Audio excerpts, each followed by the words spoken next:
大家好，欢迎来到火焰新闻线。俄乌战争进入第1199天，先来看看战场情况。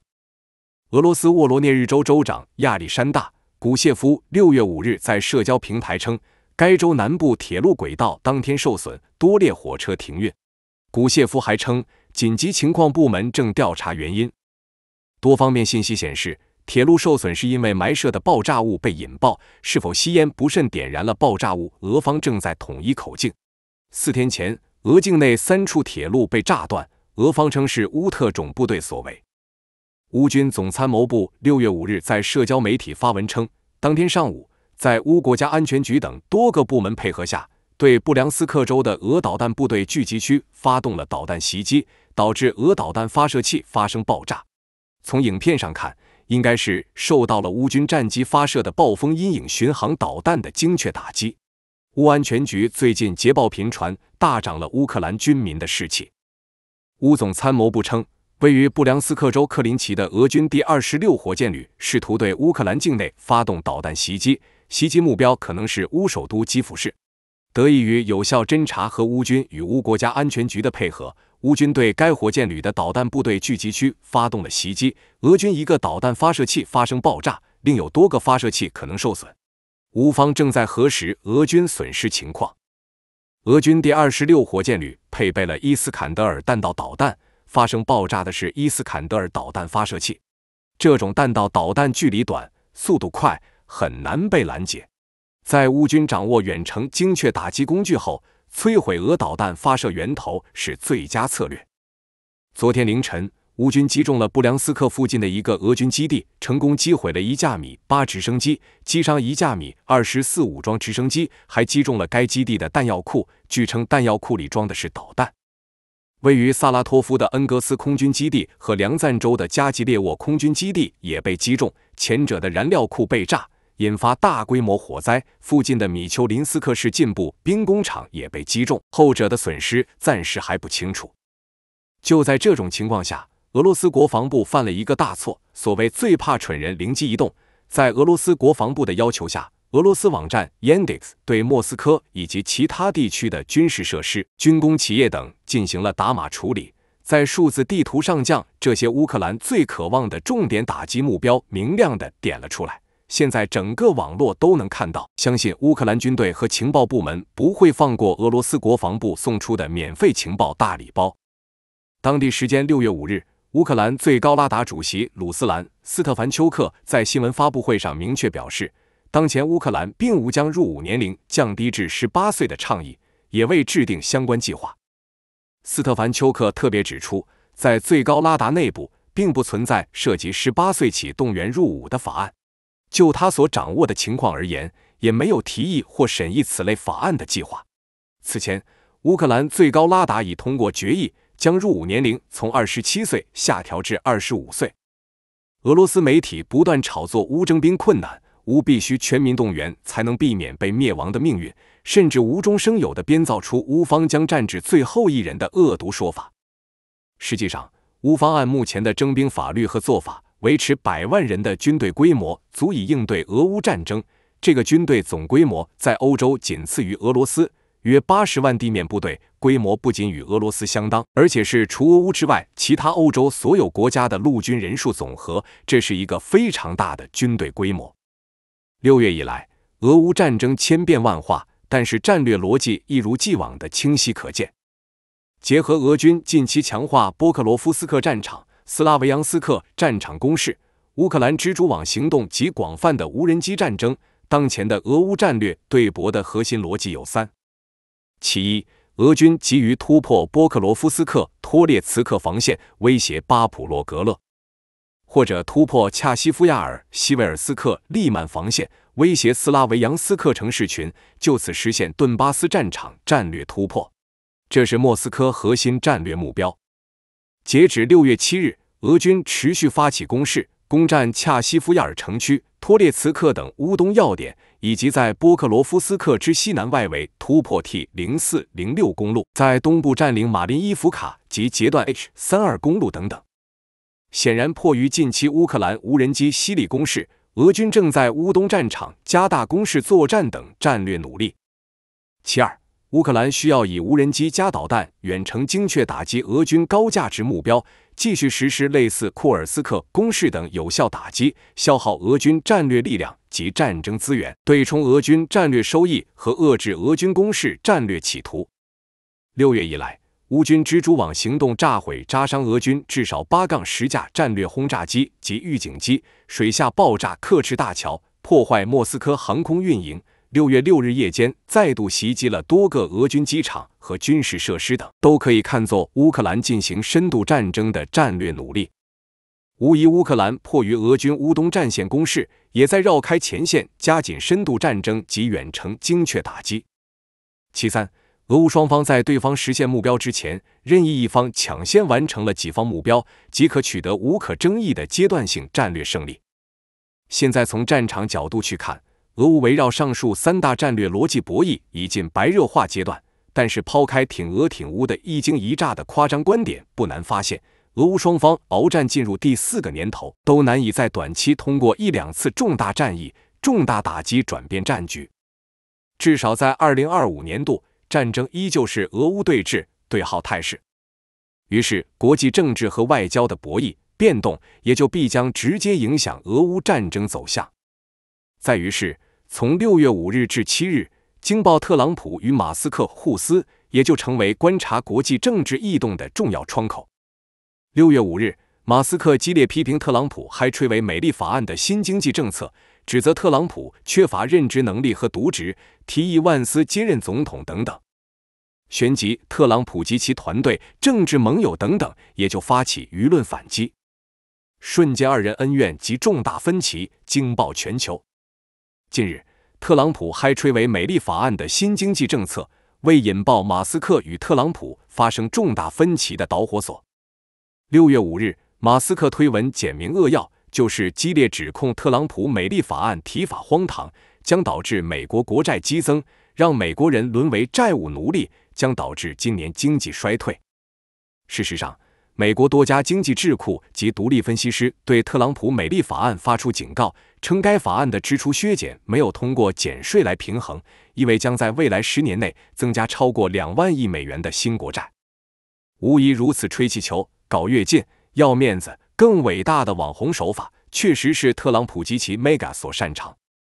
故而，马斯克或者越说越气，怒到极点，也就大嘴巴指责特朗普依靠他才有胜选，如今所谓忘恩负义云云。马斯克如此公开和激烈评论，影响了美国众议院和参议院的一些向党政客，使得他们也改变主意，并表示反对特朗普美丽法案。马斯克政治影响力进一步凸显。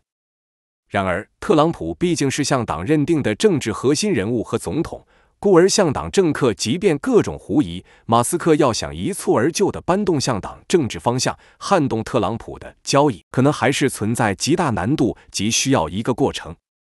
总之，马斯克为美国科技寡头政治代言人，为推动特朗普等美国网红政客走向高点的主要政治推手之一。二者基于网络政治和宏大愿景结盟，马斯克为此投入2亿美元和 X 平台全力造势，帮助特朗普胜选及向党赢得2院，并非仅是马斯克与特朗普的私人情谊及合作，而是美国区别于传统政治力量，在网络时代新崛起的科技寡头政治与网红政客的合作。马斯克并非很多媒体评论的一个人的努力和战斗，而是美国及全球科技寡头政治的努力和战斗，故而他们并非为了纯粹成就特朗普的所谓 Mega 事业，而是需要遥控特朗普及美国力量，最大程度整合马斯克科技帝国与美国资源、国际资源，从而实现超越时空和常人想象的更为宏大的愿景。尽快实现俄乌停战就是其中关键。难以实现这点，也是激化了特朗普与马斯克的矛盾。与欧美传统政治斗争存在隐蔽性不同，马斯克与特朗普的互撕针尖麦芒，拉开了美国科技寡头政治与网红政客的正面竞斗，也是极具无厘头风格，彰显了草台班子特色。马斯克与特朗普的互撕的主要平台分别为马斯克控制的月活跃用户超过6亿的 X 平台，特朗普控制的月活跃用户约为600万的 Truth Social， 二者实力悬殊。凭借 X 平台无比优势的碎片信息和舆论影响，马斯克既然可以强势助推特朗普胜选，如今同样也可以成为轮向特朗普的舆论大棒。故而，马斯克在批评特朗普政策同时，还在 X 平台发表了堪为真正大核弹，直指特朗普与美国贪腐富豪爱泼斯坦关系真相的帖子，浏览量高达 1.9 亿人次，八卦回复更是光怪离奇。显然，马斯克不讲传统争斗武德，将一坨黄泥硬塞了特朗普的裤裆。如此将争斗引入下三路，无论爆料是否属实，特朗普都需要手忙脚乱澄清自己，都将对低端阶层的希望满满的 Mega 信徒产生严重的负面影响。特朗普恨大怒大，当然不会服输忍气。他不仅有 Truth Social， 更有美国总统可以操控的美国及全球媒体资源，故而一旦发起舆论反击，同样声势浩大，毫无底线。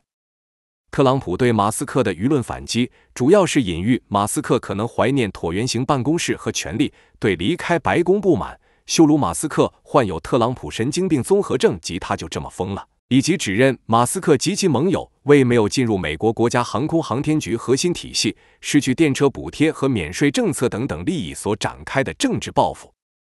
其中，特朗普及其 Mega 团队政治盟友怒不可遏，指认马斯克为非法移民、贪恋权力，爆料特斯拉公司曾从美国政府绿色能源项目中赚了100亿美元的大钱，直至特朗普亲自发文，声称要处理他的特斯拉轿车，威胁要使用总统权力，可能终止与马斯克及太空探索技术公司合作，取消价值数十亿美元的政府补贴和合同等等，同样暴露了特朗普及其 Mega 团队比较有限的政治素质、教养和定力。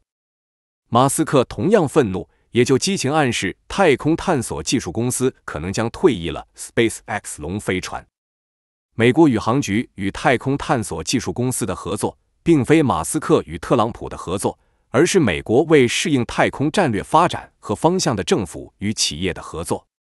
就此，从2006年至2025年，美国太空政策逐年侧重与商业企业合作。美国宇航局总计与太空探索技术公司签署了50亿美元的研发合同，110亿的运营合同，使之成为了美国及其盟友将货物和宇航员送入太空的主要合作单位。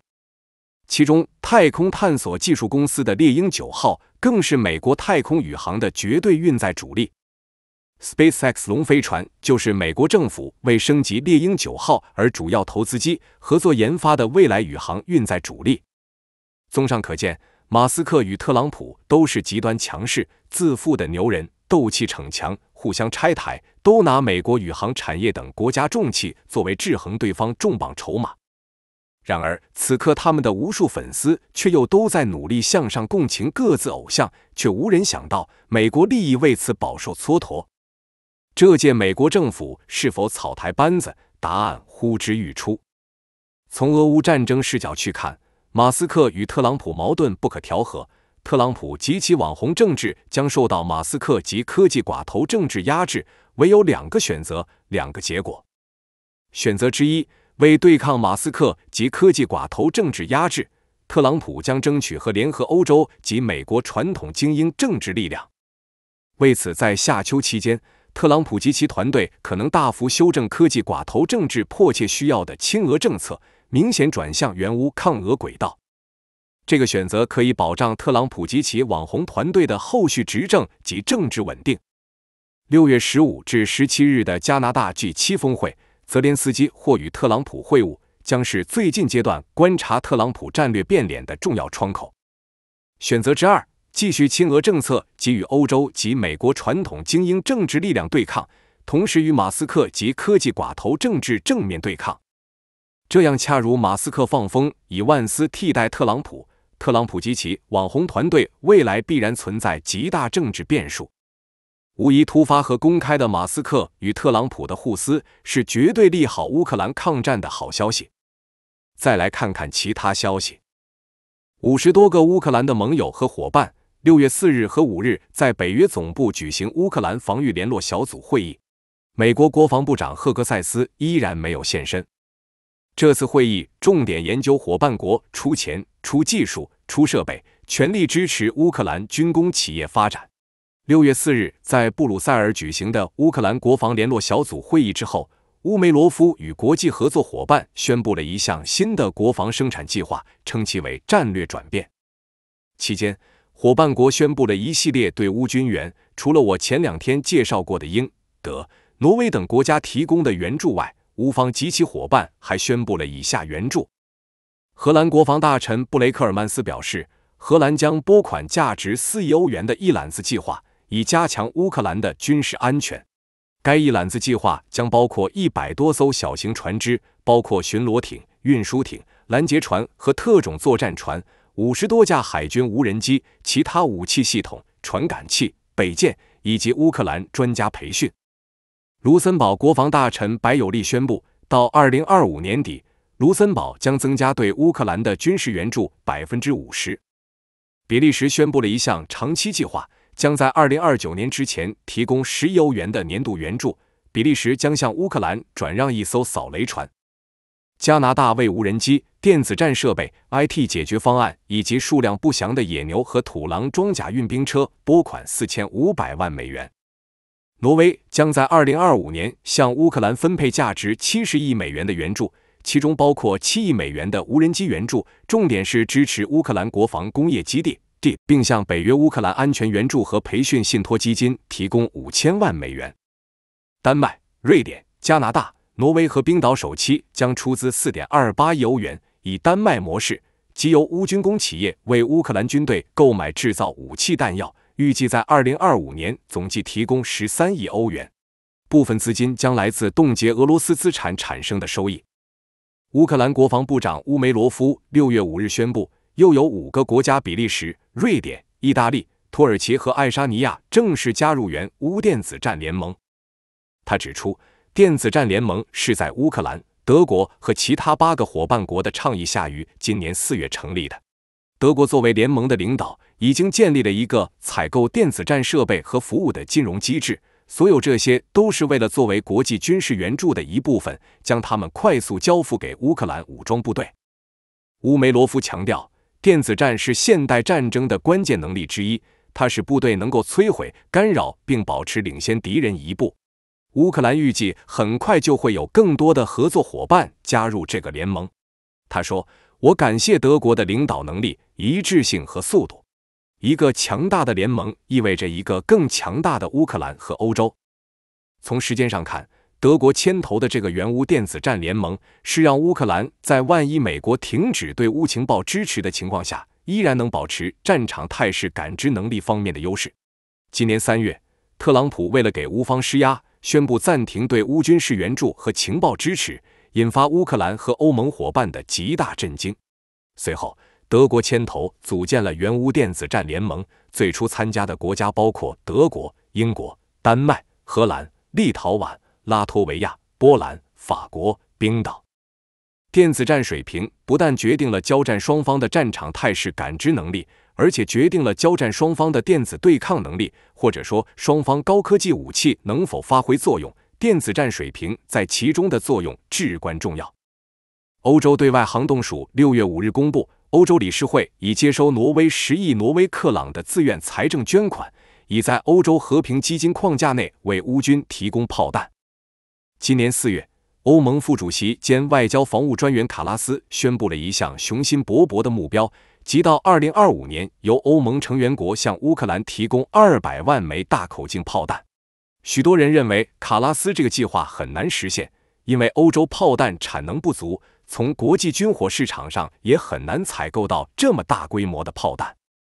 欧洲对外行动署的最新报告称，到目前为止，该目标的约2/3已通过联合交付和承诺实现。